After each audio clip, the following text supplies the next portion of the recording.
Welcome, podcast listeners. It's number 255 of the Friend Talk podcast. That number pleases me. I don't know why, but it does. You're here with your host, Mr. BudgetPedalChap. That's me. You're also joined by Mr. Matt Quine. Say hi, Matt. Hi, Matt. Yeah. Way. I mean, we're generally quite light on the ground today, aren't we? Like compared to previous weeks. Yes. Because we've had quite a roster, haven't we? But it's so good. Like the best ones are here. Don't tell them we said that. Well, I mean, they could listen to this if they wanted to. We'll find out if they do when we get like in our like group chat. Oi. Oi, pricks. Yeah. What you been saying, you fuckers? Oh, that's how British people work, though, isn't it? Like you can tell the level of friendship you are with someone by like the heinousness of the insults that you hurl at each other. Yeah, absolutely. The worse the insults, the better friends you are. That's literally how we work. Indeed, yeah. If people like eavesdropping on your conversation and go an insult that you've hurled at your friend, you know that you're really good friends. Absolutely. Indeed. But that's how it works anyway. So we've got quite a bit. I mentioned at the end of last podcast, in fact actually it was some point during the middle of last podcast, that I had a heartfelt story to mention. You did, and then you never told it. I know. Like you the cocktease. That's it, yeah, the cocktease of stories. That will be resolved this week. Don't worry. I'm not trying to do this whole tantric thing with you all. Lead you on for another 3 weeks. We are going to talk about it today, in some detail as well, because that whole situation has been resolved. But let's start the way that we usually do and go. What have you been up to, Matt? Right. Well, I guess I will give a little bit of like a sort of resolution to what I mentioned. Was it last time that I mentioned the Les Paul had died a minor death? Well, if you haven't, then this is quite an anticlimactic way of saying it. I've definitely said it. It was either last week or the week before. I can't remember. Yeah, defo. Can't remember when my first one back after TT was. I can't remember when TT was. Time is just, stops. I had COVID and lost all sense of time. That's it, yeah. Not only do you lose sense of smell and taste, but you also lose a sense of time. Yeah, everything just blends into one. But yeah, so I've finally managed to get myself free of COVID so that I could take it up to the guitar tech locally. Yeah.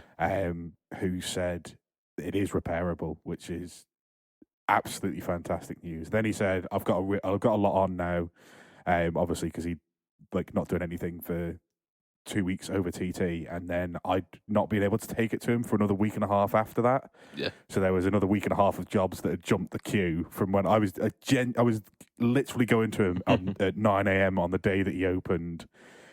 Then I tested positive on the Saturday before that. So that's kind of bumped you back in the queue. Oh. Yeah, bumped me way back in the queue. But yeah, so I took it up to him and he's like, yeah, it's not quite sitting flush. So he thinks there might be a couple of like wood fibers have splintered off, but not completely. So he's going to try and clear out the thing so that it'll sit absolutely flush and then glue it down. And yeah, he said it's a long enough kind of break that it should hold. It should hold. And the lucky thing is it's fully through on the, as you're looking from the, if you're playing the guitar, as you're looking from the top, it's fully through on that side. But if you flip the guitar over, it hasn't actually completely severed on the bottom half. So it's not there's a long split, but it doesn't go from one side to the other. It just goes along and then goes flat down the headstock for a little bit. So it's not completely off. Because I thought just the paint on the front was the only thing stopping the whole headstock from completely being apart from the body, but actually there's a bit of a small bit of wood that is kind of holding there that stopped it from completely flapping off. Okay, so it's almost kind of held in place, ready to be glued. Yeah, which is kind of handy. What he'll do is, you just said he'll slide something really thin in with the glue on, pour the glue in, slide that in, and then just clamp it down and wipe off any excess. Yeah. But yeah, it is repairable, which is fantastic news. I mean, I can stop looking at guitars to buy because, like, I was basically, obviously, I have got insurance, so I was like, right, okay, I know roughly the value of 1990. I think it's a 1993 Les Paul Studio. Yeah. Which is all they'd give me the value for. They wouldn't give me the value for, like, the fact that it's got, you know, custom pickups and a custom wiring harness and locking tuners and because all that stuff's not broken. Hundreds of hours of work done to it by the Guitar Geek. Yeah, like the bespoke work that's done on it is kind of by the wayside, isn't it? And I'm glad that it is repairable, because now that is, it's no longer a loss, is it? Yeah, and that's the thing. So, like, basically, my option was to either try and pick up another 90 Studio and just kind of live with it as a studio, or whether I just, you know, picked up something else for about 1,200 quid, which seems to be roughly what they're going for. Yeah. And yeah, I'd been searching around to see if I could find or what I might replace it with, because I think as much as there's a lot on the market out there, I don't think I could live without a Gibson at this point. Yeah. For just because obviously with the band that does the blues rock and the rock and roll, I'd need something at least Les Pauly, and I've never like like, as much as Epiphone do great guitars, they're a bit sticky. Same with PRS. Like, people were recommending like PRS guitars to me, and I was like, look, they are good guitars, don't get me wrong, but I can't get on with the finish. Like, my forearm sticks to them when I play, and I'm a sweaty man. Like, I just can't be doing with that. Whereas, like, the Les Pauls, even as long as they've got a nitro finish on them, like, it's just a satin feel everywhere. And just, whether I was thinking about an SG rather than a Les Paul, because I really like the look of a cherry red SG. With a full batwing guard, obviously, not the half guard. Whoa, you've ruined it, my friend. You've ruined it. Yeah, but I'd consider half guard if it was the right guitar, but I don't need to look at that now, which also means, unfortunately, because I spent like 2.5 weeks not knowing, I spent 2.5 weeks looking at guitars, which means Facebook and Twitter and my emails are just flooded with adverts for guitars. Oh, yeah, because everything is tracking everything you do. So I get like 10 times more emails from Gak and Andertons and Guitar and Gear for Music than I've done. And like all of them are advertising to me on Facebook now, whereas I very rarely saw guitar adverts before that. Whereas now everything I see is just, whether it's like Kickstarters for guitar picks and stuff. Like, why do you need a Kickstarter for a fucking plectrum? But there are Kickstarters for plectrum. Is it that weird magnetic plectrum that it's just like, it's apparently got like a way of doing effects using the plectrum? No, this is a different. The one I keep getting is, it's like a thick one, but it has like the contour of your thumb on it. Okay. On one side and flat on the other, because apparently that's the best way to have the grip for the plectrum. Okay. And they've got a quote unquote thin, medium, and thick, but the thickness of the grippy bit is the same always, and it's only like the top only the 5 end mil that changes. That's fucking ridiculous. And I'm like, what is this nonsense? But I see that Kickstarter advert 3 times a day. Yeah. Yeah, I must admit, like, I don't get much much guitar stuff anymore, because I haven't like searched for guitars. But you can see it every time you search for anything particular. Like, because recently I've searched for some D&D stuff. Like, I bought a D&D starter pack, and now every so often on Facebook it's like this dice company's going out of business and they're selling their dice off at like 80% reduction. I'm like, that's a fucking scam. Surely that's a scam. But I'm still being served this one. And then the other day, it's got to be about 3 or 4 times now. There's a company that are selling like certain dice made out of cheese. And I'm like, that's cheese dice. Yeah, like delicious, but what the fuck? Impractical. Yeah, really, really. I mean, you get peckish during a game, and then you go, "Oh, you've got to roll a d20." I no longer have a d20, unfortunately. The best, best I can offer you is this d4, and I'll roll that a couple of fucking times. Yeah. So, yes, that's Yeah, the creepiness of the internet at the moment, isn't it? it is. And the problem is, it's got me going down the rabbit hole so much that I'm like, well, if I sold this and I sold this and I sold this, I could buy. So, like, obviously, like I say, I decided that I was going to get a Gibson, but like at the same time, the Nick Johnston Schecters keep coming up as well. Oh, they're very good. And I just like, I ended up, basically, I think it was Sunday, and like I was flicking through YouTube on the TV. Yeah. And like just flicking through, and it ended up being a shootout of, it was an Anderton shootout of 5 Fender Strat style guitars, all at 900 quid. And rather than saying these all sound vintage or these all sound modern or these have the vintage or modern features, it was just like, these are all roughly £900. Here is sound samples. Here's us playing them rhythm, playing them lead. Here's what we think. And it was Pete Honoré, is he? And Lee just chatting about them. And I like they had the Silver Sky SE, they had the Nick Johnston Strat, they had the Vintera. Is it Vintera? That sounds about right, yeah. They had the 60s, and they had the Player or whatever it is. I can't remember if it's the Player or the Professional that is the 900. That must be the Player, surely. The high-end Mexican. Like maybe like Nitro finished Player or something. Yeah, but yeah, it was those 5 guitars, and like the more they were saying, I was just like, oh, the ebony board on that fucking Nick Johnson just looks so good, and it sounded great, and they're just like, yeah, it's got a thin neck, and I was like, oh, and they're like, but actually it doesn't feel that thin, and it doesn't feel like a flat board, and I was just like, oh, I just want one. I mean, yeah, you do.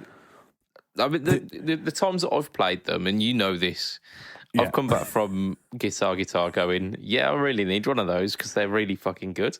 The only reason I haven't already put one on my credit card is because I want the orange finish one, but with an ebony board, and they don't do it. It only comes with the maple board. Well, there you go. So you need to buy 2, and then switch. Well, I did say this to the missus when I was like, "Look at this orange guitar." And she's like, "Oh, that's epic, but why hasn't it got a black board?" And I'm like, "I don't know." Yeah, the moment they do like a special edition. Yeah. Yeah, but yeah, trigger pulled. That's the only thing that's stopping me at the moment. But I do like the Arctic White, and I do like the Shell Pink, and I don't mind. I forget what their version of blue is. Yeah, they did like a Sonic Blue kind of. It's a Sonic Blue, but they don't call it Sonic Blue. They call it like Atomic Blue. Arctic Frost. It's Arctic Frost is what they call it. Yeah, it looks good. Honestly, it looks good. Oh, that version in both the triple single core and the HSS setup. Yeah, I've tried, and both very good. Yeah, and I think I'd probably go for a triple single coil and just have that as my Strat, and then have the Les Paul, and just never need another guitar. Run the Variax if I absolutely had to do a gig with one guitar. Yeah, I mean that's like the best of both, isn't it? Or like the compromise for both. Because you've got the stratty tones if you need it, and then you got the Booker in the bridge. Yeah. Yeah. Which is what I ran this weekend in Segway. I just did a Segway. I don't think I've ever done that before. Shit, man. Well, I did 2 gigs this weekend. Woo-woo. 2 of the weirdest gigs I've ever done. Because like I think I did an hour and 15 minutes at the first one and an hour and a half at the second one. Like normally that's a set. Yeah. But like, yeah, so the first one was a birthday party, and our drummer is in a Pearl Jam tribute act who were on before us. Okay. And yeah, it was basically somebody's birthday party that we know her partner. He did all the monitoring for this, all the on-stage sounds at the big 1886 stage. He's a sound engineer. He's worked in the UK in the past, and he did all the sound for like Jessie J and for The Darkness and for all the other acts that were over, and Chic and everybody. But yeah, and he was just like his partner is big into music, so just had a small party, and I think we played for about an hour and 10 minutes, and it was just really good fun. We were all crammed in. It's a tiny little cricket club, like their cricket club bar, and it was maybe 50, 60 people, and we were all crammed into a tiny corner, and I didn't really have any space to move, but it was actually really good fun. Everyone was really enjoying themselves. But it was weird just playing for an hour and 10 minutes. Like, yeah, you feel like the night's incomplete. Yeah, like I was waiting to go on for the second set whilst breaking down my gear. It's just like, not used to this. Yeah. Yeah, and then the second one, we did a company's summer party, which was festival themed, which was great. Nice. But they told us initially, oh yeah, we want you guys to do from 8 till 8:45, then 9:15 till 10, and then we'll have the DJ on. Yeah. And we were like, okay, awesome, an early night. And then we got there, set up in the morning before all the guests arrived, and we went, oh great, we'll see you at 8 o'clock then. And they went, you're not on till 9:15. We were like, sorry, what now? That makes our set really short then. Say what now? And they were just like, yeah, they changed the timings of everything last night. You're not aware of this? No. So does this look like a face that's aware of the details you are giving? Yeah. So we must have. So we went on 9:15 till 9:30, and then went back on at 11. What? So we did 45 minutes. Yeah. Then had an hour and a half break, and then did another 45 minutes. I mean, you know what? You do you, corporate event. You do you. I mean, everyone was really enjoying themselves. And like the thing is, they weren't quite drunk enough to get up and dance when we first got on. Yeah. As we were coming to the end of our first set, they just about filled the dance floor with drunk people. Yeah. Oh, then dear. We went off. Dear. Then we went off, and they had some weird people dancing with fire outside, and festival atmosphere kind of stuff. And the DJ just put some music on in the background. Yeah. And they did that for like half an hour of that, and then there was a raffle. And then again, we go back on at 11. By about 20 past 11, people are up and dancing, but we're only on for another 25 minutes. And then they're like, they're chanting for more, and we're going, well, the license finishes in 15 minutes, and your bus is here. Yep. But sure, we'll do another one. So we did another one, and then they were like, no, your bus is really leaving now. So yeah, see you later. It's just the weirdest kind of awkward thing. And then I came home and recorded a podcast. Ooh, not with me. You didn't. Won't be released for several weeks, but I'll try and work out when it's going to be released, and I'll talk about it on the cast leading up to. But I guest hosted or joined in on another podcast. Indeed, traitor. Fuck off! You've done this one as well. Yeah, I have. Yeah, and that's as many hints as we're going to give for that one. Well, I suppose it's time, isn't it? It's time It's time that. Tell us about your how did you calamity or whatever you described it as? Yeah, so I went to rehearsal. It must have been about 2 weeks ago now. I went to rehearsal, as I usually do.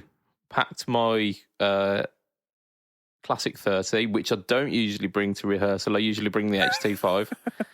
I decided because the Classic 30 was still downstairs in our landing area, because I hadn't bothered taking it back upstairs. I was like, I'll take that to practice rather than drag the HT downstairs. So I took that and my pedal board, plugged in the HT30, switched it on, and what can only be described as bad weather started coming out of the back. It sounded like thunder and looked like lightning. Can I ask also, why were you videoing the back of your amp whilst you turned it on? Oh, I'd already switched it on by that point, and it had. Oh, had you? Yeah. It's done a weird noise, and you. No, I'd already seen the fact that there were purple flashes coming from the back, so I thought, well, I've got to film this, haven't I? It's already fucked, so how much more fucked can it get? Let's try it again. Yeah. And if I switched it on and it was fine, then yay. But no yay. You had purple lightning going between two tubes. Yes, I did. But yes, I decided to film it just so that I could show everyone. I mean, you got to do content made like it don't usually come as spontaneous as that, but content's content, isn't it? Yes. It might actually feature in a video that I'm doing soon with Pedalboards Doom as well. So I don't know, look out for that. You'll get to actually see the footage. But yeah, so my amp decided to get fucked, and it left me ampless for the remainder of the rehearsal. We got by, like I managed to scrape together some bits, but then the rehearsal was on Wednesday. The gig was on Friday. For the best will in the world, you can't get a replacement amp in that time. So the keyboard player has a son who plays guitar, who's kind of about 5 years younger than I am. So he's kind of, in fact, he's probably more than that. Damn. Yeah, he's probably younger than Ollie, actually. So, shit. But yeah, look. So he's 15 years younger than you. Yeah. I know the guy. We're sounds. I've met him before. We've had conversations. We've geeked out about gear. And he's got a Boss Katana just kicking about his parents' house. Like a Katana. I think it's one of the Katana 100s. Okay. So the keyboard player says, yeah, you can borrow this. My son won't mind. So I got to play that during the gig. And like, awesome, the fact that I had a replacement amp. Yay, replacement amp. Boss Katana. It weren't as bad as it could have been. Like, I understand why people use them for gigs. I really do. Like, the sound is... It's not bad. It's not as good as the PV, but it's not bad. And it's it's passable. And the amp is probably an extra quarter bigger, like longer, but it's lighter as well. It's lighter than the PV. So I understand that. I understand why people buy them. I understand the kind of fascination by these amps. They sound kind of like a tube amp almost, a little bit. But you get a lot less of the hassle. I mean, there was no lightning coming out the back of that one at all. So that's a big bonus. But I used that. I got through the gig. It sounded fine. I played well enough that the amp didn't put me off.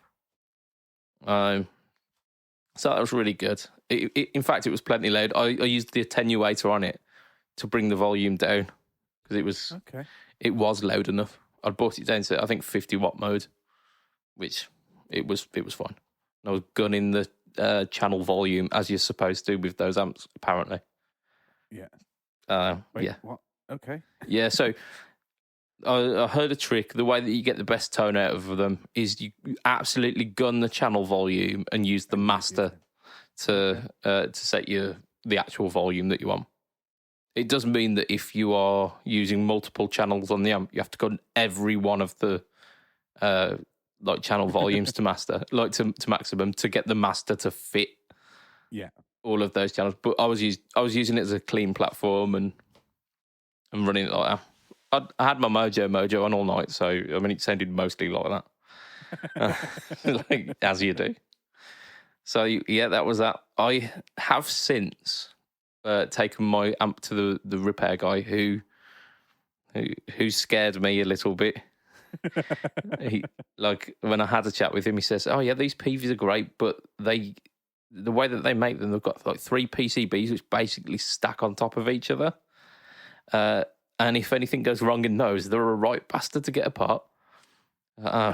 Okay. You went, I know where this is going. Yeah. What are the chances that big lightning bolt from the back of my amp has done some damage there? He's like, "Oh yeah, that's very likely." Yeah. Okay. All right, thanks. Awesome. Yeah. Cheers. That's what I wanted to hear. So like he sorted it out. Like, got all new power tubes. He's sorted out the resistors on the main board that were fried by the the like fireworks in the back of the amp. But he also found out that like on one of the PCBs that were nestled inside, there were 2 capacitors that were leaking.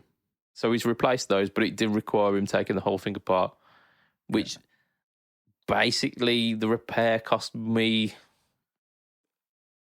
most of the way towards the price that I actually paid for the amp. So that was a bit of a bummer. But he showed me the caps that were leaking, and they were definitely fucked. Like there was yellow goop that had exploded out the side of them. Like, yeah, those needed replacing. Like, yeah, I know. Yeah. But all clouds have a silver sky lining, don't they? Ooh. They have a silver sky lining. So the amp guy, like he showed me the amp and he was like, "Oh yeah, look, here you go. Switch it on. It's all working." I was like, "Yeah, that's cool." And he says, "Oh, I'll just go get my son's guitar to try it." I was like, "Oh, that weren't necessary. I trust you. It's switched on. There's no fire coming out the back. We're all good." He's like, "No, I'll go get it." And he handed me this like Strat looking guitar. I'm like, this is not quite a Strat. And then I turned it over. I was like, that's a PRS SE Silver Sky, that isn't it? It's like, oh yeah. Like my son bought it a couple of months back. He wanted to treat himself. I was like, he really fucking did, didn't he? So he handed me this PRS SE Silver Sky. Not in the finish that I would have personally, but what finish was it? It was like the kind of grey, greeny, like just yeah, like uninspiring green. I think I'd call it. But even so, I played it. It sounded rather lovely. It played really, really nice. And now I'm kind of jonesing for an SE. Because they're a bit weird, those, aren't they? Because they're not Fender or Gibson scale length. They're halfway between the two. Yeah. And the board is like 8.75 instead of either 7.25 or 9. It's like 8.25 or 8.5 or something like that. Yeah. So on a Fender scale length, if it's 7.25, or even if it's any lower than the 9, I tend to feel it, and I'm not really into it. But because the scale length's shorter, it compensates for that like awkwardness of the radius, and it feels nice. So it's like the neck felt really good. It felt comparable to the one on my Variax, which is, as you know, it's a guitar that I go straight to. Yeah. So I think in my mind I've worked out that as the scale length gets shorter, you can you can increase you can tighten the radius on it, and it won't affect me. But if you've it could also be that they make their guitars a little bit better than Fender make their lower range. Controversial. No, I mean I've tried like high priced Fenders with silly boards on them as well, and I've not got on with them. I've tried higher priced Fenders with 9.5 radius boards and thought, well, this is substandard. But the one on the Variax is, I believe that's a 12-inch radius, although I don't think it's mentioned anywhere. I think it's a 12-inch. And with 12-inch and the Fender scale length, it feels really good. And I think that's what the Nick Johnson is. No, the Nick Johnson's 14. Is it a 14? Yeah. Well, I know it felt comfortable. It felt really comfortable to me. But yeah, so I had no qualms with the feel of the Silver Sky. It was set up really nice. It had a lovely kind of 2-post vintage tremolo system as well, which, like, if I'm gonna have a tremolo system on a guitar, like a vintage trem system, I want it to be a 2-post rather than the 6-screw, because 6 screws, you might as well just not have that. Yeah, just if you're going to put 6 screws in it, put them all into a solid body. Yeah. And just clamp it down and make sure it's really tight against the solid body with no cutout, no springs, none of that nonsense. Just screw the bridge to the body. Yeah, exactly. Yeah, if it's going to be a 6 screw, it should be 4 screws at either corner, shouldn't it? Really? Maybe one in the middle just to make sure. Yeah, just so it's not fucking going anywhere. But yeah, so I was very, very much taken aback by that because I weren't expecting to be played an SE as well. So that took me by surprise, and it was really nice. I'm not entirely sure what finish I would have if I did buy one. I think Dragon fruit. Yeah, it's a bit pink for me. I think from what I've seen on the pictures, it's a little bit too pink. Yeah, I mean, I get you, but it's purpley pink. It's not pinky pink. It's not like baby pink. No, I mean, if it was baby pink, I think I'd get along with that a bit more. I think if you're gonna go pink, go pink. If you're gonna go red, go red. Don't give me something that's kind of Pinky red. Yeah, that's too shy to go either way. I think. Okay. I don't know. There was like a cream one, like a whitey, like Olympic white kind of finish. If I'm remembering rightly, am I just dreaming this? No, I let me look at the range. What's the finish that you think you would go for? I think I think I'd go. I don't know what, because they've got that like disappointing green. They've got dragon fruit. Haven't they got a black and a white one? Are those the other ones? Cream, yeah, green. Oh, they've now got a. Oh no, that's the full one. I mean, I've searched SE and they've given me a pink, like a shell pink one, and I was like, oh, they've got a shell pink one now. No, that's $2,500. That's not an SE. Somebody's just listed that wrong. I mean, if that's what needs to happen. So that there's a like, what's the creamy white? Yeah, so that's Olympic, isn't it? Or yeah, I can't remember. Yeah, so they're calling it moon white. Yeah, but yeah, moon white. That's Jonathan. Stone blue is the grey. Yeah, disappointing green here. Yeah. Dragon fruit. And I'm just trying to. Oh, wasn't there like a dark grey one, like a gunmetal kind of finish? I can't find one for sale in that colour. I remember there being like a normal grey. Yeah. Yeah, maybe. Yeah, I think I'd go for the white one. I'll be honest. Or moon cream or whatever it's called. Yeah. Oh, and you've got an evergreen, which is just green, like. Oh, like a Sherwood green, yeah, isn't it? Yeah. So most places are just advertising the 4. So the moon white, which is really cream, the evergreen, the dragon fruit, and the stone blue. Yeah. See, the thing holding me back now is the fact that I know that I won't readily be able to get a torque guard for any of these, and if I'm getting the cream one, it's definitely getting a torque guard. So yeah, I mean, the only one I wouldn't put a torque guard on is the dragon fruit. Oh yeah. But the rest of them, I think they would get a torque guard, and that's also part of the reason that I haven't got the Nick Johnston as well, because I think if I go for one, I'll probably go for the white one. Yeah, which means I want a black guard on it, but you can't get because it's only 2 things, and obviously it's not Fender, it's Schecter. I won't be able to get a guard for it easy. Yeah, you'd have to get one custom cut, wouldn't you? Yeah. Yeah, but which I have done in the past. Yeah, I mean, if I'm spending £900 on the SE, I can spend an extra like £30 on getting a guard cut for it. Yeah. Yeah, why not? Go on, chuck that in. Chuck that in with the price. Cool. So yeah. So that's where I'm at. I'm kind of dilemma with thinking about what I could get rid of off this rack to fund an SE. But the issue is, I'd probably be getting rid of loads of Strat type guitars to get a Strat type guitar. Yes, but how often do you take those other Strat guitars off the rack because you've got your Variacs? Yeah, I mean, to be fair, like the majority of that rack doesn't get any action, so cool. Right, we've got some talking to do. We've got a hot take. You haven't mentioned your biggest piece of news. Have I? What's that? one of your videos got shared by the company that you made. Yes, You made the video about. Yeah, I suppose that is news, isn't it? Yeah, go on. That's big news. Yeah, like I feel like a proper person now. Because a lot of my videos are like just shouting into an ether, where you get like a little bit of traction within the tiny little ecosystem that I've created.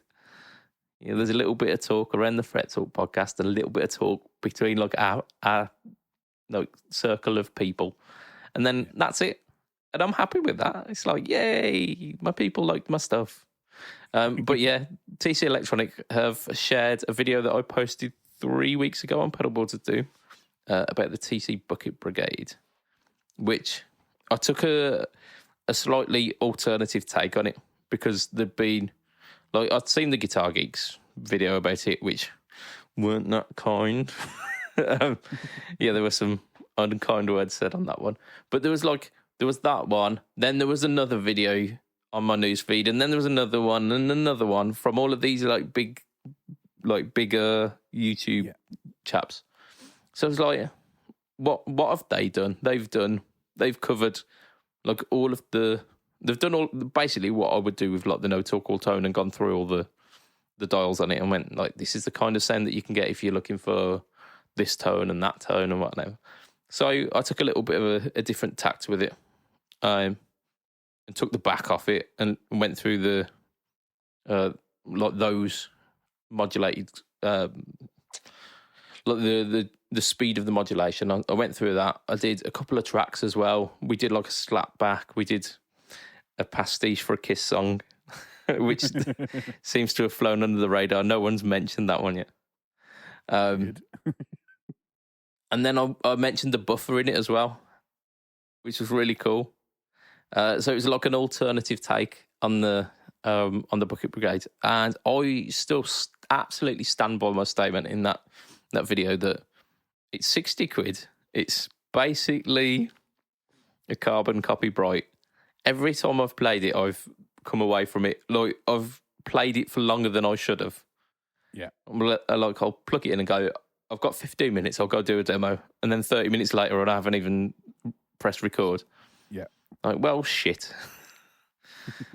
So I stand by the fact that it's an absolutely awesome pedal, and if you're after a no bells and whistles delay pedal that just does it good, yeah, I'm happy with that. But yeah, TC picked it up and have shared it on theirs, so that's like completely humbled me.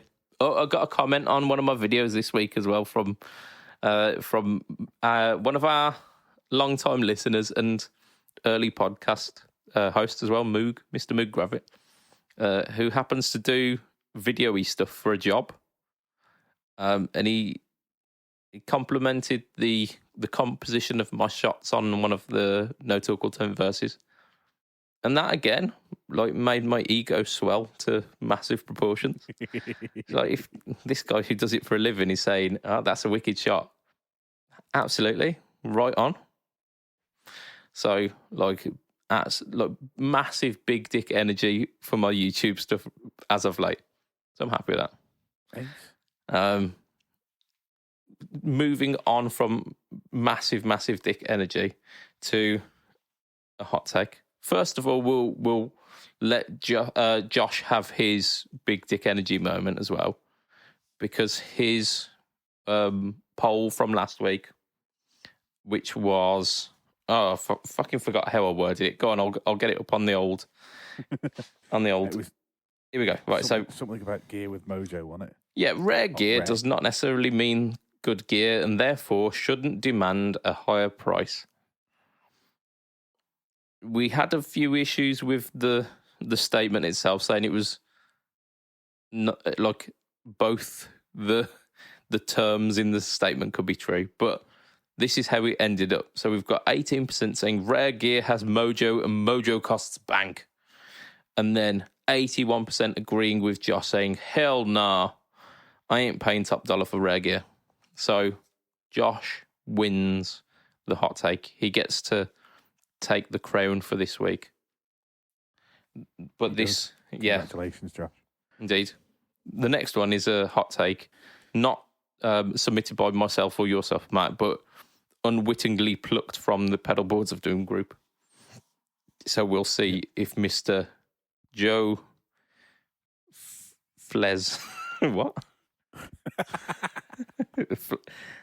Fless. Oh, yeah, Joe Fless. A man called Joe Fless. Flay. Filet mignon. Indeed. And that's filet, isn't it? Let's just call him Joey Steak. So is the hot take, how do you pronounce his name? Yeah. The hot take is, I think it's Fles, not Flay.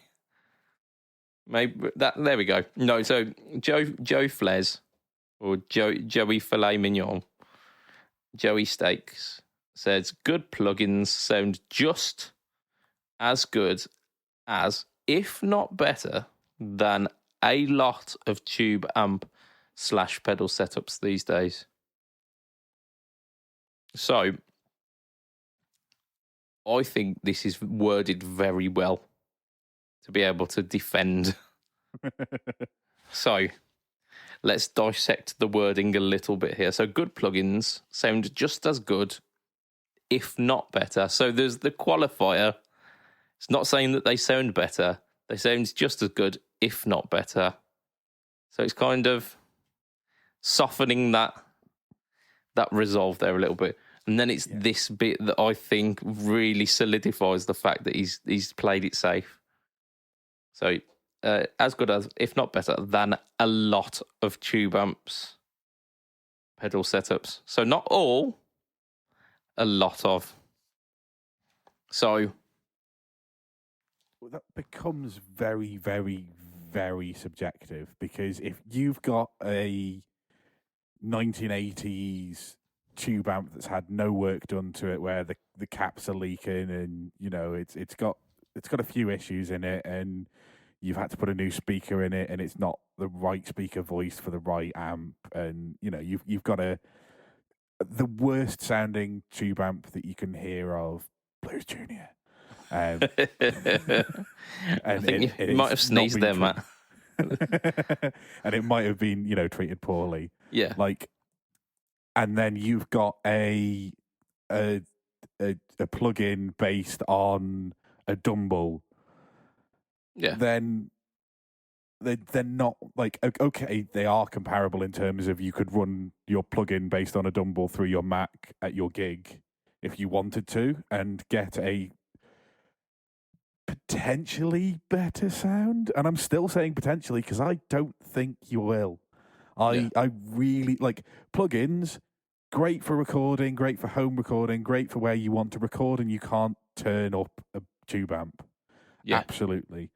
But there is no way on earth I am taking a MacBook to a pub where pissed people are going to throw Carling around. I mean, yes, true. So I think the devil's in the detail a little bit here is the fact that he's saying a good plugin. So we're not looking at the kind of the free stuff. We're talking like the Helix native upwards kind of stuff, like the Universal Audio, all of that kind of, like the really, really good plugins. Sounds just as good as, and this is like a lot of tube amps. So we're skimming the stuff off the top. So we're skimming off the top of the Dumbles. Yeah. Because clearly they're going to be not the lot of, they're going to be the cream of the crop. Yeah, well, I mean, you can even skim off the top level of what's out there now. So your Two Notes and your Friedmans even, and I would say, if you're spending over £1,000 on a tube amp and you can't get it to sound better than a plug-in, then you need to learn how to dial in an amp. Yeah, something's going wrong, isn't it? If you've got like a multi-thousand-pound or multi-$1,000 rig, and it's not living up to those like digitized emulations of these sounds, then I agree with that. So let's take it kind of tube amp. What's he saying? Tube amp / pedal setups. So we're talking kinds of circuit giggies, musicians, and kind of downwards. So, like, I'm rocking a Classic 30 with some relatively cheap Chinese pedals, for exactly the reason that you wouldn't want to bring a laptop to a gig. I don't want to bring pedals that I care about to a gig. Yeah. Because I've had the bad consequence of bringing the pedals that I care about. We had the Analog Man issue, and I get it. Yeah. But I would also say that like metal enclosure pedal has more chance of surviving than a laptop. Oh, absolutely. But where are you putting the laptop? I wouldn't have the laptop anywhere near the floor. No, you put it as far away from the back at the back of the stage at waist height minimum. Yeah. And then you'd have something like one of those air step controllers set up, wouldn't you? Yeah. So, I mean, that's plausible. Having that as the kind of the brain of your operation. And the other thing is, he said sounds better, not is better to use, because that's the other kind of key thing here. Is it's all well and good when your plugins are working perfectly, but when you bring a computer and it decides to update halfway through a gig, as we all know, both Macs and PCs at some point will just randomly say, we're going to do an update in 15 minutes, and if you're in the middle of a set and you're not even looking at your thing and you're just controlling it with your foot switch, and then it just goes doo doo doo doo. Yes, yeah. Yeah, the kind of fuck you, I'm updating. You've told me no enough times. I am just doing it now. Yeah. Fuck the consequences. Or it's like the PC says, oh, like pick a time that you want to update, and you go, yeah, like 12 o'clock at night, but your gig's still going on. Like, no encore for you because my PC's now updating one of fucking 73 updates. Yeah. I mean, there is that, and again, it's that wording that has kind of safeguarded against the criticism, because it sounds as good as, and I think if you say like is as good as, you'd have to take into consideration the feel. And plugins have latency, which makes you feel slightly different. Yeah. Like you'll have the latency of the plugin, the latency of the interface as well, and it all kind of adds up. And the other thing that you've got is, how are you hearing the plugin? Yeah. Because at a gig, if I'm not moving air, if I can't stand close to my amp and feel my amp, it feels weird to me. Like when I do the gigs with the simplifier and it's only coming through the foldback in front of me, it feels weird. Yeah, it's like whenever you record at a studio and you're getting only stuff through like a monitor in a control room, and your amp's cooking about 3 doors down. It feels strange. It's that exact thing, isn't it? And if you can take into consideration the feel of the rig as well, tube amp with pedals will win every time, because, like you say, you get in that like visceral, like caveman feeling of big loud noise from behind you and feeling like you got fucking gigantic testicles, and you are literally the man. Yeah, and like I get what he's saying, but I think even with a cheap tube amp and cheap pedals, I think if you know what you're doing and to dial it in, and you can get to the sound that is in your head with that gear, which 90% of the time you can, even with cheap gear, I think it's going to sound better than a native plugin, even if it's based on something more expensive. I just think that if you know what you're doing and have the right equipment for that particular sound, and that I think is the case. I think you're far more versatile with your plugins. So if you're in a band that, or if you're in 3 bands, one of them plays metal, one of them plays country, and one of them plays pop, then you're going to have to make compromises if you've got a valve amp and a pedal board. Whereas if you've got a thing with plugins, you just run 30 different rigs across the... That's it. This plugin will work for country band. This plugin will work for metal band. This one... But, I mean, you could do the same with the multi-effects as well, couldn't you? You could do the same with Helix. You could do the same... Helix or whatever. Yeah, I think if it was if it was down to like this is a viable alternative for gigging musicians, it's not because of the how am I hearing this? Am I going to fuck up my laptop?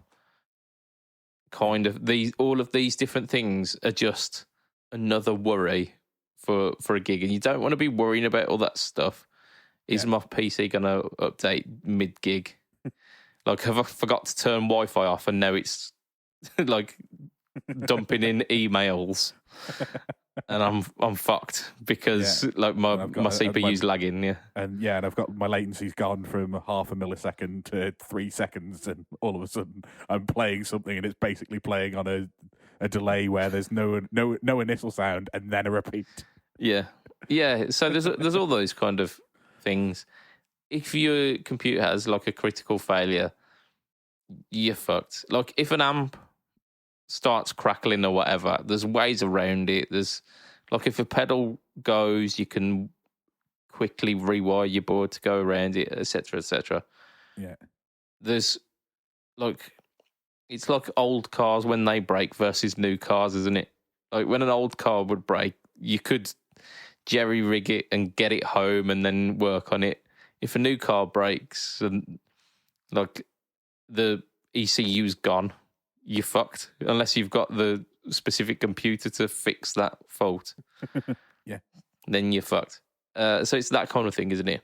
And the simplicity of an amp and pedal setup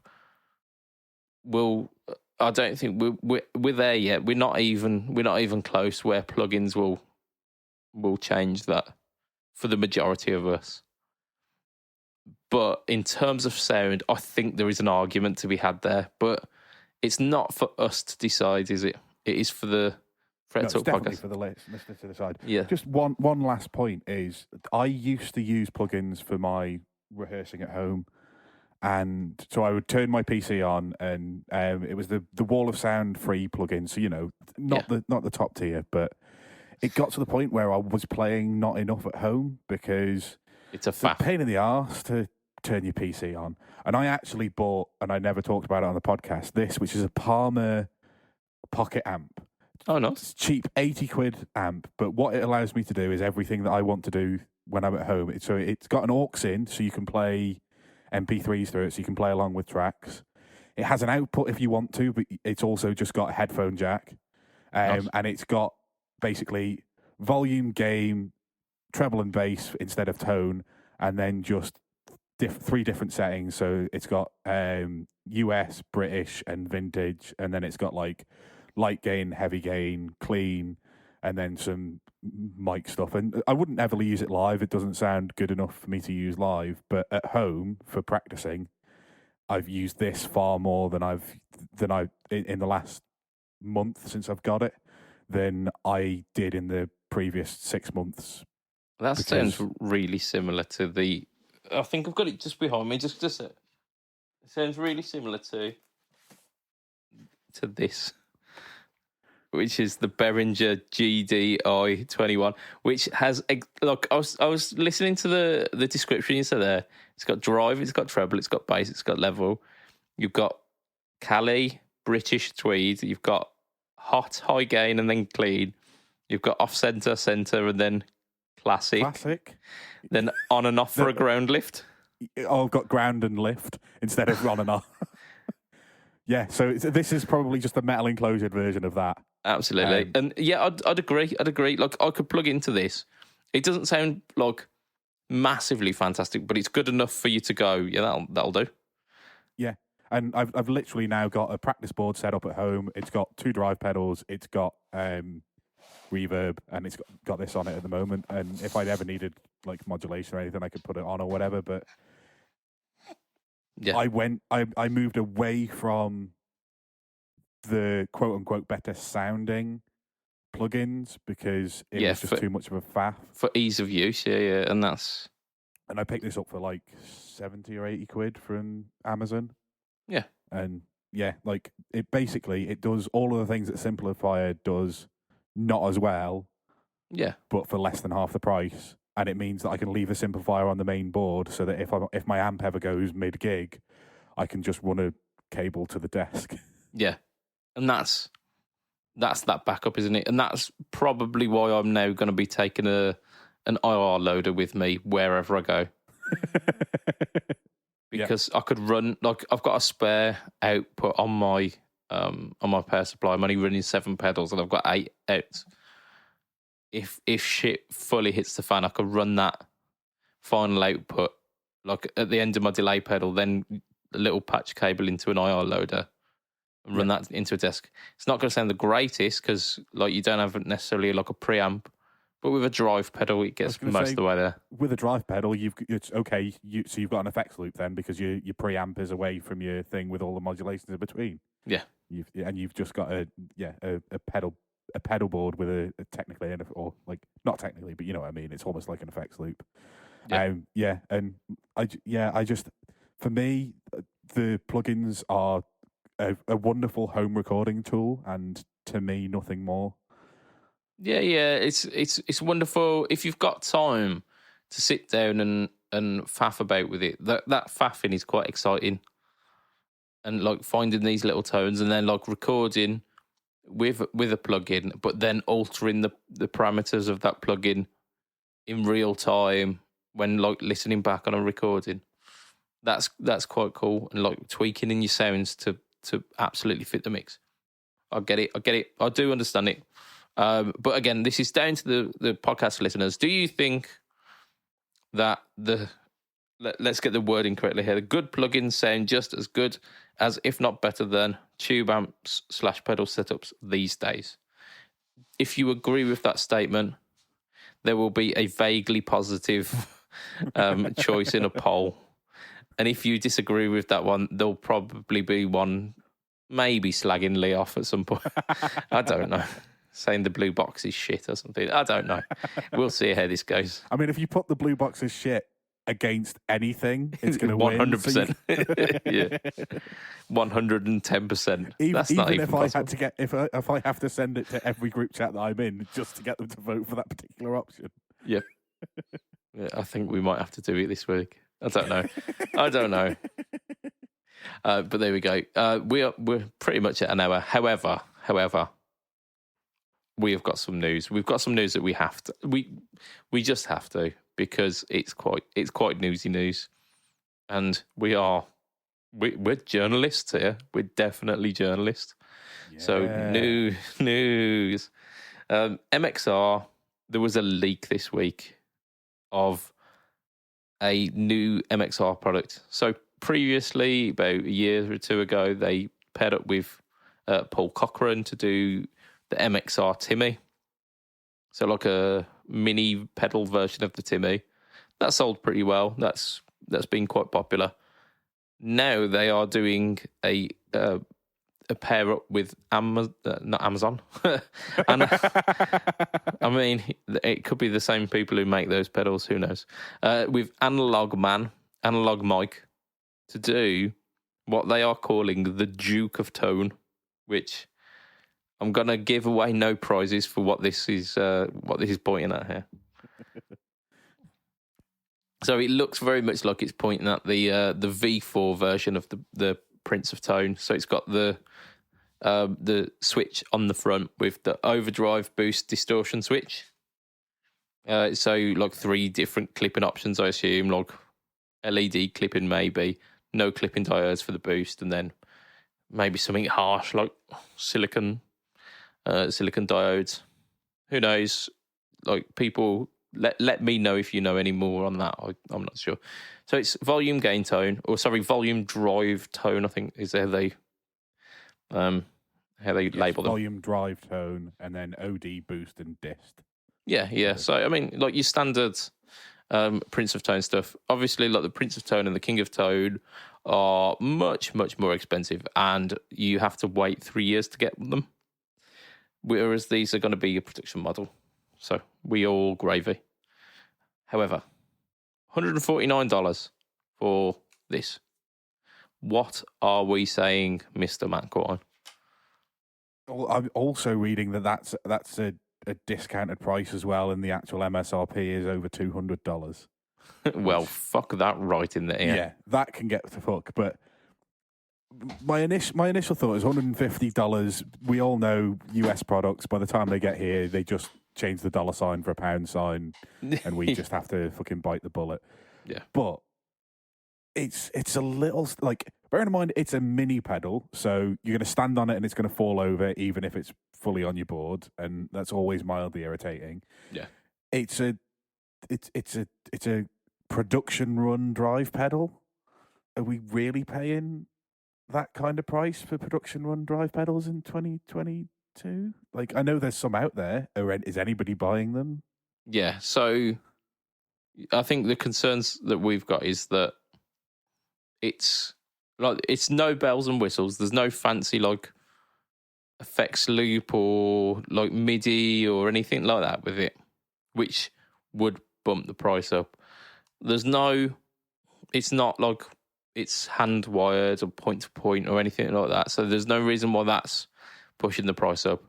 With the boutique guys who are doing like their little runs of pedals, that's all being done by one person. So you're talking labour costs, you're talking R&D costs, and all of that is soaked up by that. This is essentially like all of the R&D for this is Analog Man. Analog Man have done that. Their last 20 years of output. Yeah. And even then, this is based on the Blues Breaker pedal, which weren't even theirs. Yeah. So, like, you're not paying for that. Yeah, all of that's already done. I get it, like, components are getting more expensive, but if boutique manufacturers are putting their pedals out for like 150 quid, why is it that this is now going out for 150? Like, if it was, like, say, 110, you'd be a lot less sour about that, wouldn't you? Yeah, and like, even then, for a mini, like, I don't get, like, if it's in a mini pedal enclosure, I think it has to be something that you want to try, because I think, especially for a drive pedal or a boost pedal that you're going to be using regularly, you don't, or not many people have a drive pedal always on their board if they're using a board. Okay, I know you do with your Mojo, but like I tend to set my amp how I want my clean sound and add drive pedals to it. I might add 7 drive pedals, but I might add 1 drive pedal. But I will change the. None of my drive pedals stay on, so I get that the odd person might, but like you're going to be switching them on and off, are you? Are you paying 150 quid for a pedal you're going to leave on all of the time? Like, unless it's going to sound perfect for you, I don't think you are. I think if you're buying this, most people are buying it as either a drive sound or a lead sound. Yeah, I mean, an overdrive or a distortion or a boost. Yeah, and if you're doing that and you're going to stand on it, it's going to wobble because it's the width of 2 fingers rather than a palm, and it's just they're always wobbly. That's the first thing. And so if I'd want it to be under 100 quid. If I'm buying a mini pedal, I don't think I'd spend, like, I know you've got like the exotic EP booster and that, and I don't think I'd buy those because they're not for me just for the size of them. Yeah. Regardless of how they sound. But this is a copy of a Prince of Tone.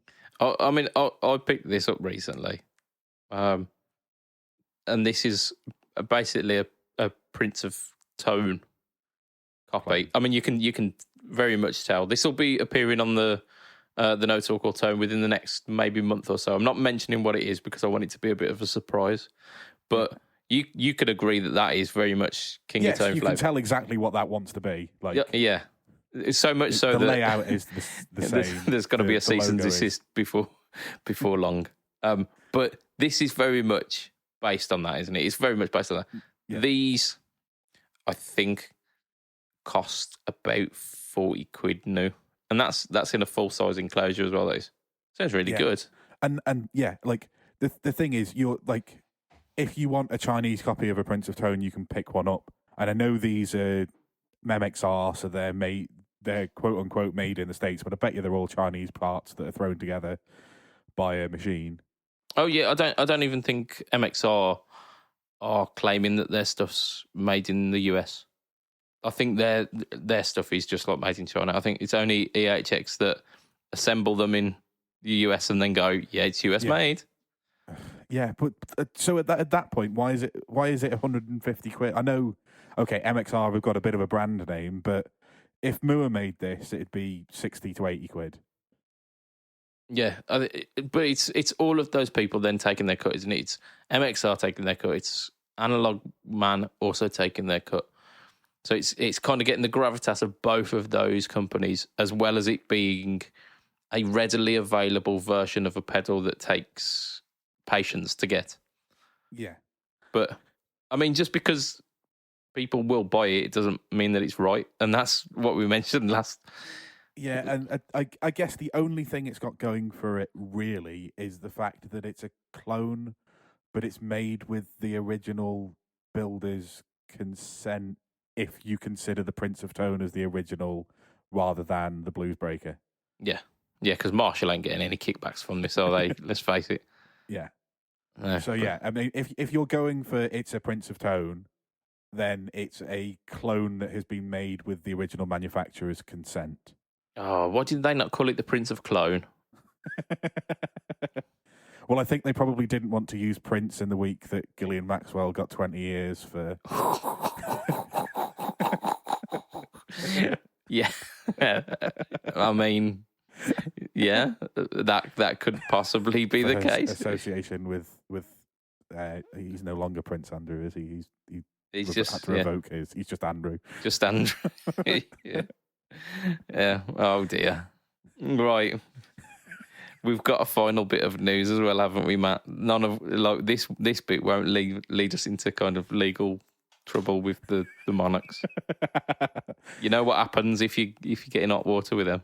Yeah, she rubs her face off your money and you can't spend it anymore. It comes around and on your scrubs it out. Yeah. So Strymon, we've heard of those guys. Strymon. Yeah. Those are those pedals I can't afford.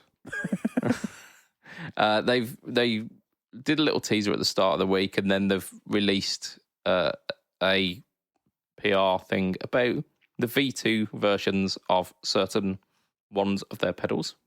Yeah, it's the boxy square ones, isn't it? Yeah. So we're talking not all of the Strifector, but like two of the three, because it was Blue Sky, El Cap, and the Morbius, weren't it, with a Strifector? No, you on about the timeline and the Big Sky? Oh, timeline.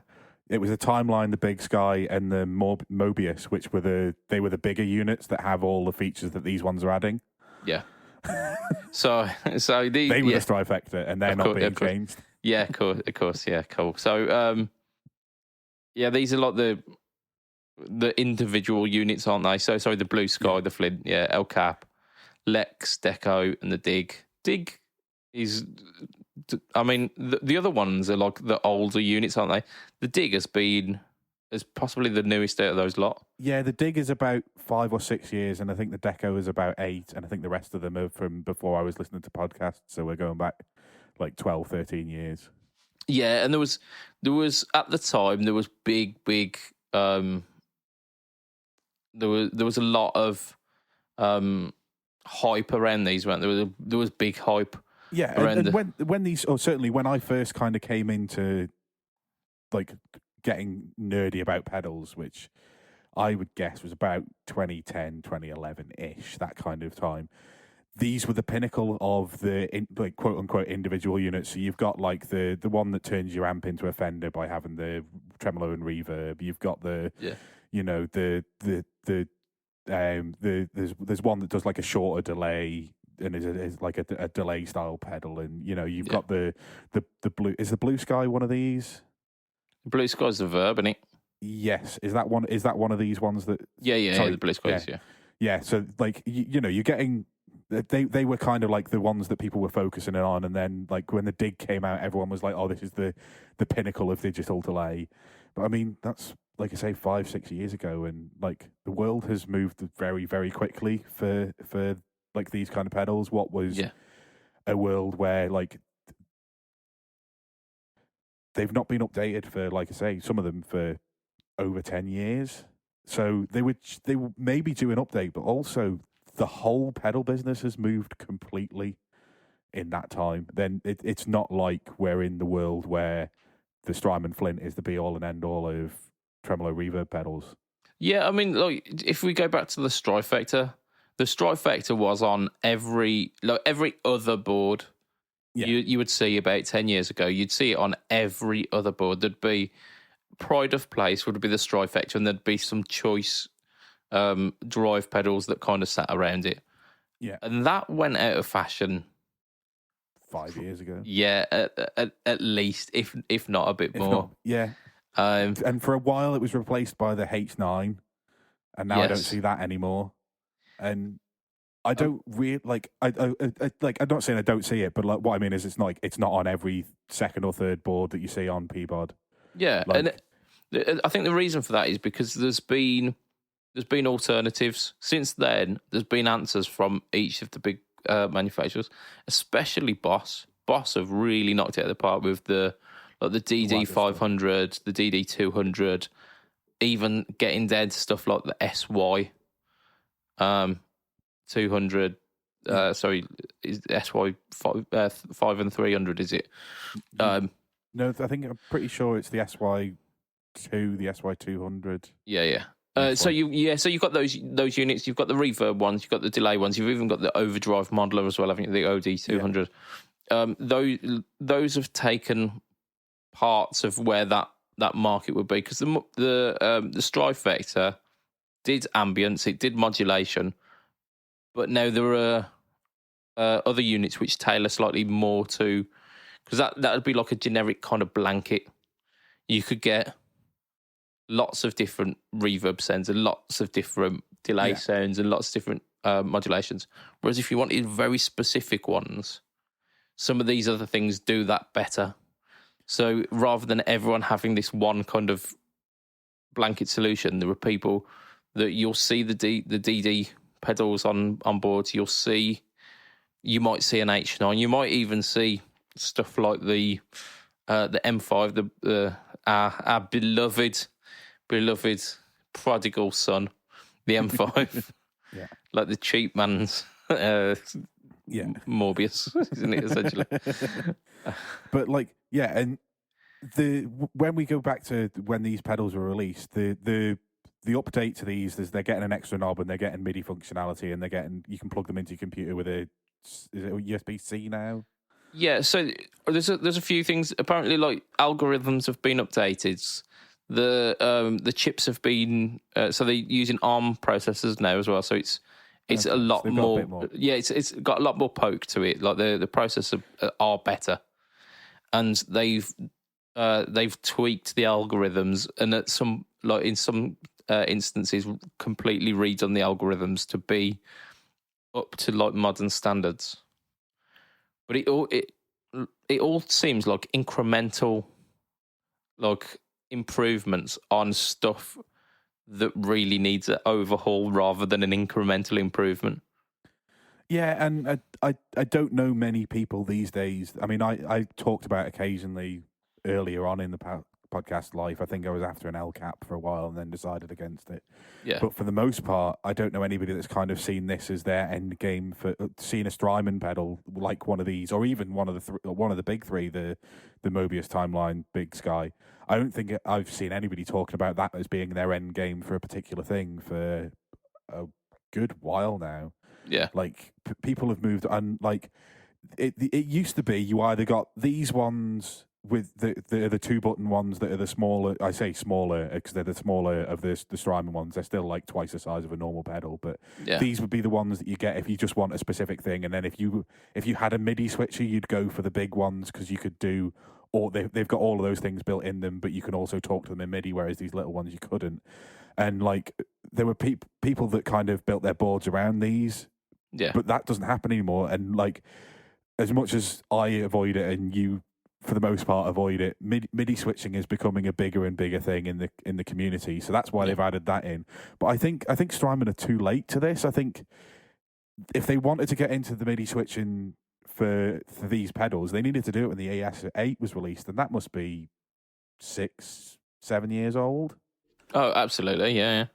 So that's the advent of it all, isn't it? Yeah. They're so late to the party, and like that was like the first kind of like mainstream MIDI switcher or just switcher. But I think they're too late. I think if they'd have reacted then and put MIDI into them, then maybe they'd have had a bit of a lease of life, and maybe we'd be getting like you say, overhauls of this range. But really, it just redoing this range with slightly better algorithms and slightly better chips and slightly more switchability, and like they've added an extra knob on everything, and these things were supposed to be the pinnacle of like they were so ultra dialable, and the reason I never bought one was because there's so many things in it that you've got to dial everything in so well, and there's so many different parameters that it was just off-putting in the end. So to add an extra knob to most of these just makes that even worse for me. So there's a barrier to entry to somebody who wants that, and bearing in mind they've all of those knobs have got secondary functions that you can access if you do certain things with the pedal. Like, I don't want 10 knobs on me delay pedal or me reverb pedal, or... Well, you shouldn't have come to that party Matt. I don't want 10 knobs on a deco, which is basically a tape preamp emulator. Yeah, you want 4 controls, don't you, really? At maximum, like... Yeah, so... Yeah, I they're definitely not for me, and, like, the more I've kind of got gear, like, I love the new neighbor or whatever it's called, new Neuen Bar, whatever it is, the reverb pedal that I've got. But that's got 4 knobs on it plus the reverb type. Yeah. And I tend to find myself going back to my Hoff Mini for 80% of my reverb sounds. Yeah, because and just using simple. the new neighbor for like any of the ambient sounds that I need. Yeah. Because it's easier on the fly for me to up or down the one knob on my Hoff Mini than it is for me to figure out what the fuck's going on. In my new neighbor. And yeah. It's one of those, isn't it, where you're not really going to be adjusting that on the fly. If anything with more than 3 knobs, you're not really going to be touching at a gig. Yeah, you need to have it set as the sound, and it needs to be your sound. And if you're in a cover band. Yeah. Okay, adding MIDI to these makes these possibly viable, but also if you're in a cover band, you've probably bought something to do the job that is MIDI controlled already. Yeah. Or that has an easy way to switch through patches that doesn't need a MIDI controller, like a Line 6 M5. Yeah. I mean, you've got the Line 6 M5 that you can control through MIDI. If you wanted something that is, like, say, for example, the Big Sky that does big old fancy reverbs with presets, you could buy something like the Templo by Xander Effects, which has got MIDI. It's got switchable presets. It's also got MIDI presets as well. Yeah. And they're coming in at about 200 quid, whereas these are like 349 to 368 or something like that. It's like 350 to 370-ish, which it's a hell of a lot of money for a digital delay and a digital reverb and a reverb and tremolo pedal. And yeah, there's alternatives out there that make these kind of obsolete, isn't there? Like there's big boy alternatives like the Boss stuff. There's homebrew, let's say homebrew, but like more boutique homebrew stuff, like the Wampler stuff, like the Wampler Metaverse that was released this week, which we haven't mentioned. Completely forgot about that. But like stuff like that, and like the Xander stuff, which will be cheaper even still. Yeah, and like arguably more switchable and more options as well. So yeah, where are you going with this, Strymon? Come on, where are you going? Yeah, I mean, I'm trying to think of the last like proper new thing Strymon did, and it's the Iridium, innit? Yeah, but again, like if you're not talking Drive, because they did the Sunset and the red and the yellow one. I can't remember what they're fucking called, but you had those the kind of digital Drive pedals, and then you had the Iridium. Before that, it was the Dig. I'm pretty sure. Yeah, and like I say, that's 6-7 years ago. But yeah, in fact, it weren't. It was the Volante, wasn't it? And then the Night Sky. Oh yeah, I forgot about the Volante. Yeah, they're slightly bigger. I also never saw anybody use one of those. I think Mikey on Pedalboards Doom did the Night Sky. I think he might have also had a Volante, but I'm not sure. I'm sure we know someone who's got a Volante. Might be Will, actually. I think Will had one. Yes, no, he did, because when we rebuilt this board, it was underneath because he had a switcher. Yeah. I remember that now. Yeah, but like, I think Strymon might be a little bit falling behind the times and out of touch. Yeah, a little bit out of touch with the way that things have moved on. Yeah, but we'll see. This was literally released maybe yesterday, so we've not really seen what the communities are saying yet. I've seen a few people going, "Oh, like new stuff from Strymon," but it takes a few days for that news to sink in and people to actually form opinions of it, doesn't it? Yeah. So we'll probably see over the next week what people actually start thinking of this, and if it's got legs, or if maybe it's a bit too late for Strymon. But we'll see. Anyway, that is the podcast. That is where we're ending for this week. I'm extended a thank you to you listeners. You are amazing people. Thank you for making it this far. I extend a special thank you to the Patreon backers. And if you are a Patreon backer, you might have been sent an email this week to do with an RSS feed for a bonus podcast. What? Yes. It may or may not work. I'm in the process of trying to get that to work, so just bear with me. It will, damn it. But yeah, we've got a bonus podcast. If you really want to listen to it, it's up on the Patreon feed at the moment, so you can, I know it's a pain in the arse, but you can go through the Patreon feed and listen to it that way. Or if you are patient, you can wait, and then you'll get, I think there's about 4 or 5 different audio podcasts in that bonus feed already kind of queued up, like from days gone by. So there you go. It's a fantastic reason to join up for that Patreon. There's some bonus content, woo, and it's available to all tier members. What's also available to those people is a shout out on the podcast. Far more important. Indeed. That you get every week without fail. And those people are as follows: Mr. Andrew Bimson, Mr. Adam Yeomans, Mr. Doug Christ of 37 Effects, of Masters of the Cinematic Universe, and the Just Surprise Me podcast. We have got Mr. Hugh G. Rection. Way. Yeah. We have got Mr. Ben Fletcher of Fletcher Pickups. And we've got Mr. Brian Gower of the Tone Jerks podcast and the Second Button podcast. And I think he also appeared on a Just Surprise Me recently as well. He's on that fairly regularly at this point, I think. Yeah, so maybe we'll just include him on that as well. And Brian Gower of the Just Surprise Me podcast. There we go. And if he's not, tough he is now. Yeah, you heard it here first. Yeah, even you, Brian. You heard it here first. Oh, I've got to give a shout out to the Tone Jerks guys, actually. I posted in their Facebook group. They absolutely called us out, and it was just the funniest fucking thing. I would suggest, I think it was not this most recent episode, the episode before. Go check it out. If you listen to this podcast and just you will love that, honestly.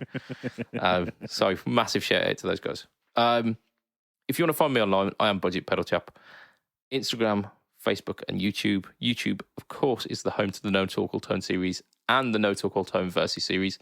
This week, what have I done? Oh, it's the Donna Yellow Fall Delay, which is a little bit of a budget pedal cult classic. You see them on a few boards, and I'm seeing what the fuss is about. I owned one about 4 years ago, and was like, yeah, it's okay, but I've got one back, and yeah, I get it, I really do. So check that out. Quite a short video as well, actually. I think about 4 minutes, because it's a delay pedal with 3 knobs. So how much can you really do about that? But it sounds wicked. Check it out. Matt, where can we find you? Heel_Matt Q on Twitter and Instagram. I nearly forgot then. It's difficult, isn't it? It's difficult. Yeah. I mean, it's a late one tonight, so we can be excused. But that'll be a lot for this week. So from myself, Mr. BudgetPedalChap, from Mr. Matt Quine, say bye, Matt. Bye, Matt. Yeah. It will be a tatty bye and good night for this week. Ta-ra, Rabbit. Bye.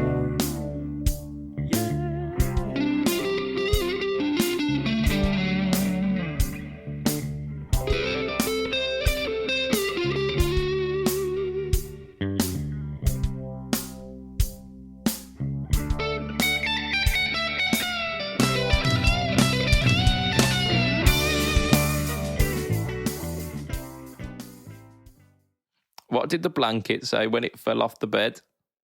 I don't know. What did the blanket say when it fell off the bed? Oh, shit. Yeah, that's much more.